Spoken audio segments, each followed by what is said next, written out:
Les 4 extraits qui vont suivre sont les fruits d'un voyage de repérage qu'on a fait à deux avec ma prof Noélia pour préparer son film documentaire La Source. Ce qu'on va bientôt découvrir fait partie de nos archives à toutes les deux. Aucune partie n'a été utilisée pour son film au final. Et c'est justement ça qui est chouette. Ce voyage, cette aventure, cette préparation au tournage, ces rencontres, ces villages-visages, un hasard qui mène à un autre, et puis surtout des moments précieux. Ça me rappelle cette sagesse qui dit que c'est pas tant le résultat qui compte, mais la progression d'une quête. On était partis à deux pour explorer la question de la pénurie d'eau au Maroc. Je vous laisse lire le synopsis.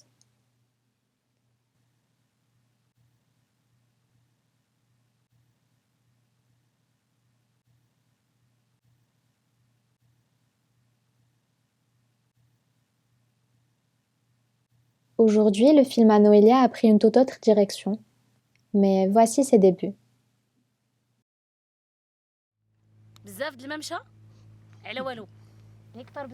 Ici, Raja se plaint de l'abus du pouvoir des grands agriculteurs qui laissent pourrir leurs pastèques après avoir atteint leur quota d'export.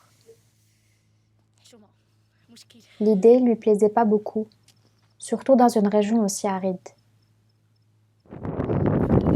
L'écran maintenant, et vous pouvez filmer le truc, et le moment de la cueillette, vous venez filmer au moment de la cueillette, les femmes qui cueillent. Elle, c'est Rita, une femme engagée si tendre malgré sa carapace de peau dure. Sa personnalité me fascinait. Elle connaissait tous les habitants de sa commune et savait les écouter de très près. Elle avait une drôle de façon de s'imposer là où elle allait, mais elle faisait tout avec le cœur. Je la trouvais si belle avec ses rides, qui révélaient si bien son combat.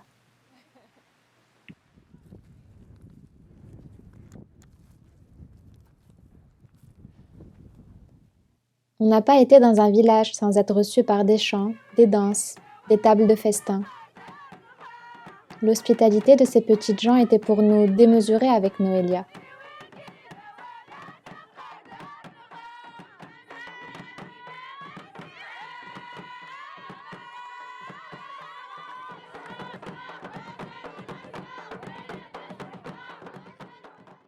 Ça m'avait fait de la peine de voir que cette belle femme, un peu plus réservée, était restée sans se joindre aux festivités. Et j'en ai profité pour la remercier de s'être quand même présentée. C'était comme si on jouait à cache-cache, toutes les deux timides, l'une derrière sa fenêtre et l'autre derrière sa caméra. J'ai même pu avoir un sourire, une fraction de seconde de son regard.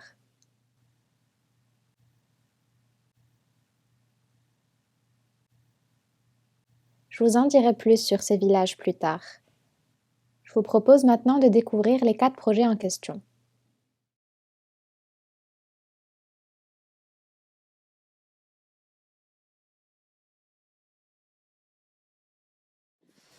مشينا في هاد التجربة وكنت من بين النساء القليلات اللي استافدوا في هاد الملف حيت بزاف كنعرفوا المجتمع ديالنا دايما كيعطي الأولوية للذكر على الأنثى.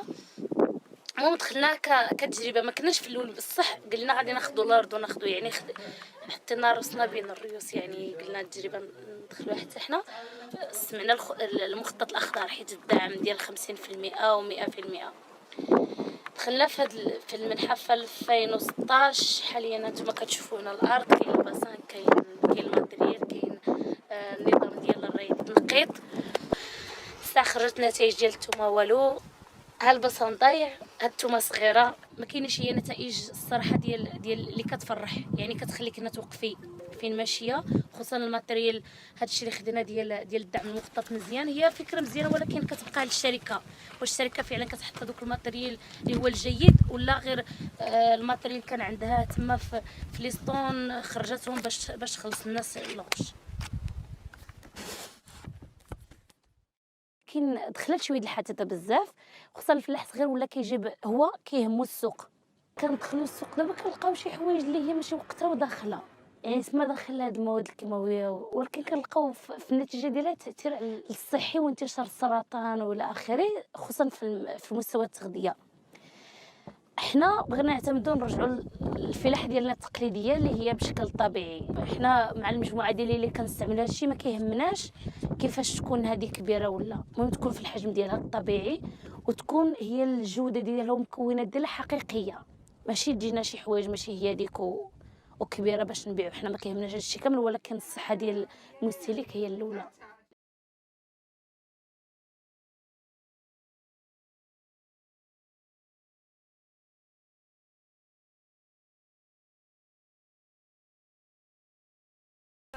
نصف الاقتصاد ديال الجماعه تنتجه النساء ان لم يكن اكثر، لا من جلب الماء، لا من اخذ مثلا المواشي، من تنقيه الذره، من تنقيه عده اشياء تقوم بها المراه التي لا تثمن، وفي الاخير كل النقود تذهب لجيب الرجل كما نعرف في تقاليدنا.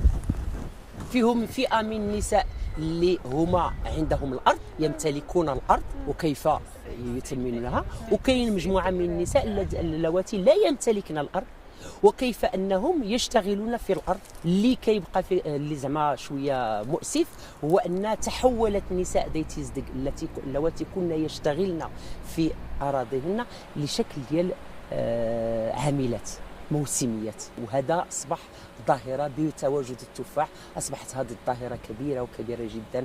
فلو وضعنا تعاونيات نسائيه محضه وانتاج محضه ستعرف المراه ان نوعا ما من الاستقلاليه الماديه ديالها. لا نريد تشتت الاسره بذلك، ولكن نريد نوعا ما من الكرامه، نوعا ما من الاستقلاليه، نوعا ما من الكبرياء، من العنفوان كذلك عند المراه التي تستحق. هذه المراه الجبليه تستحق ان تكون لها كرامه وعنفوان وشيء من الزهد.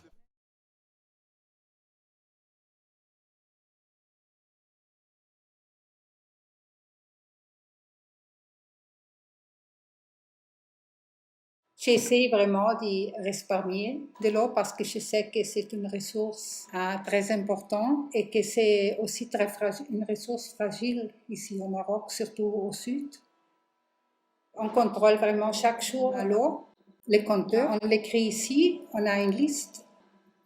Par exemple, on a fait dans la douche et dans les lavabos et soit aussi dans les toilettes, dans les chasses, des filtres pour épargner de l'eau. Qu'elle coule pas par minute 9 litres ou encore plus, mais qu'elle coule seulement 6 litres environ. Par exemple, au début, ils ont fait ici, dans des jardins, les gazons. On va faire chaque jour, on a arrêté parce que ça marche pas dans un climat comme ici, dans les jardins des plantes qui utilisent beaucoup de l'eau.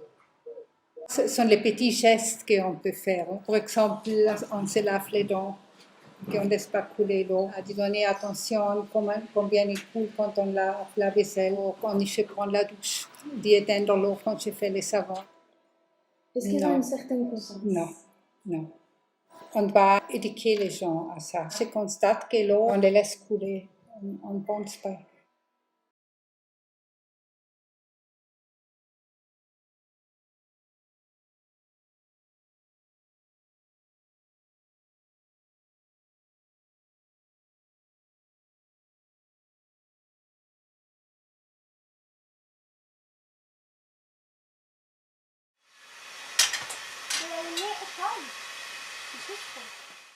قلت لك العيالات هما اللي كيضربوا عندنا تمارعنا بزاف، هما اللي كيسقيو هادشي ديال الربيع ديال البقار، هما اللي كيقابلوا البقار، هما اللي كيقابلوا الدار، وهما 70% هما اللي كيضربوا عندنا تمارعنا. النص ديال المعيشه اللي عندنا في البلاد العيالات هما اللي كيخدموها. دابا بزاف كاينين كاع الرجال، كاينين اللي خدم كاع في كازا، اللي مشى لكازا، اللي مشى للرباط، اللي مشى للمغرب خدم تما، كيخليو هما العيالات هما اللي كيضربوا تما، هما اللي كيصبنوه، هما اللي كلشي.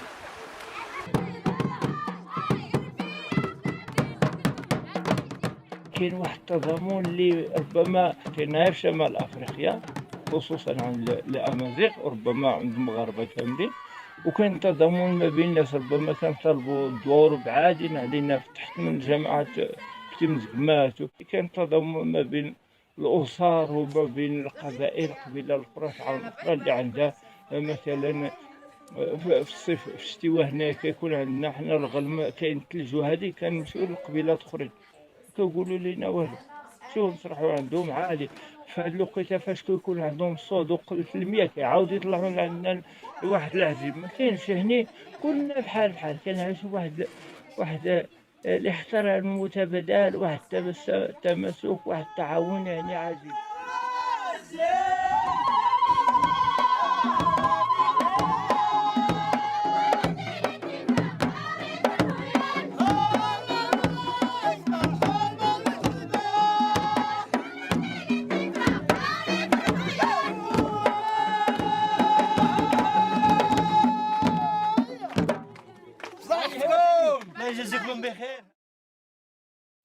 Voilà donc pour les 4 projets.